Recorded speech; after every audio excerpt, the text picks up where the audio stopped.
Thank you for clicking on this video. Welcome back, friends.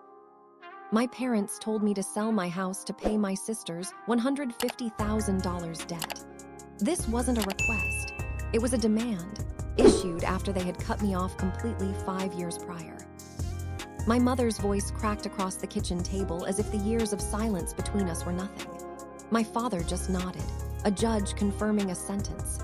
My sister sat beside them, pretending to cry, her hands trembling, but her fingernails were freshly painted a sharp, defiant red.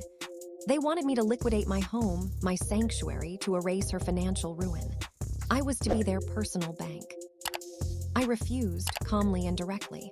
That was when their masks slipped. 6 years earlier, they had severed ties. I was never the golden child. That was always my sister, the prodigy they paraded at events and poured all their affection into. I was treated as background noise. When I left to build my own life, they made it clear I was dead to them.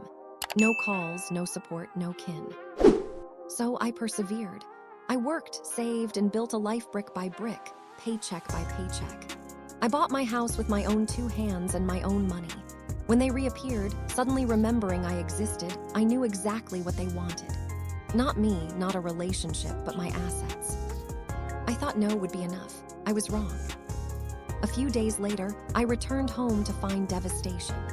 The front door was splintered, furniture was ripped apart, and photographs were shredded. They had left nothing untouched. My sanctuary had been violated by the very people who had once told me I was nothing. The rage should have shattered me. Instead, it made me stronger, because they had no idea what this house truly was. It wasn't just a residence, it was a fortress. Every wall was wired, every room monitored with hidden cameras, silent alarms, and backup feeds stored offsite in the cloud. I had built it that way after they abandoned me, paranoid perhaps, but safe. Their every movement was recorded, every smashed plate, every cruel word they uttered about me, every laugh. They thought they were untouchable, but I held the truth, time-stamped and undeniable. I didn't confront them immediately. That's what they expected. Rage, tears, begging. Instead, I documented everything quietly. I met with my attorney, handed over the footage, and we drafted restraining orders and pressed charges for trespassing and property damage. But I didn't stop there. I knew their weak points. My father's reputation as a respected businessman, my mother's position on charity committees, my sister's upcoming marriage to a man who believed he was joining a perfect family. I sent copies of the footage to the groom, the charity board, and my father's business partners. I used no words. The truth was more powerful than any explanation. The fallout was swift. My father's partners pulled away. My mother was dropped from her committee. My sister's fiancé, John, walked out, leaving his engagement ring on the counter after watching her kick down my front door in heels. They tried to spin it, of course. They called it a misunderstanding, a family squabble, claimed I was exaggerating. But the footage rolled on screens in private rooms, and the truth spread faster than their lies. When they returned to my porch, it wasn't to demand, it was to beg. They stood as 3 hollow figures, their pride gone. My mother's lipstick was smudged, my father's tie was loose, and my sister's eyes were swollen from crying. I opened the front door, just enough to watch them squirm.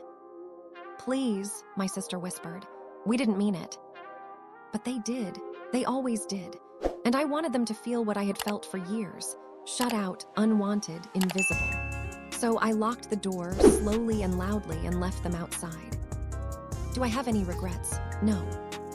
They wanted to strip me bare, take everything I had built and call it family. But family isn't destruction. Family isn't entitlement.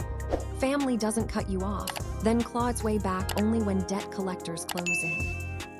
They thought they broke my house, but this house wasn't just wood and bricks. It was proof of my strength and my independence. And now it stands as their prison.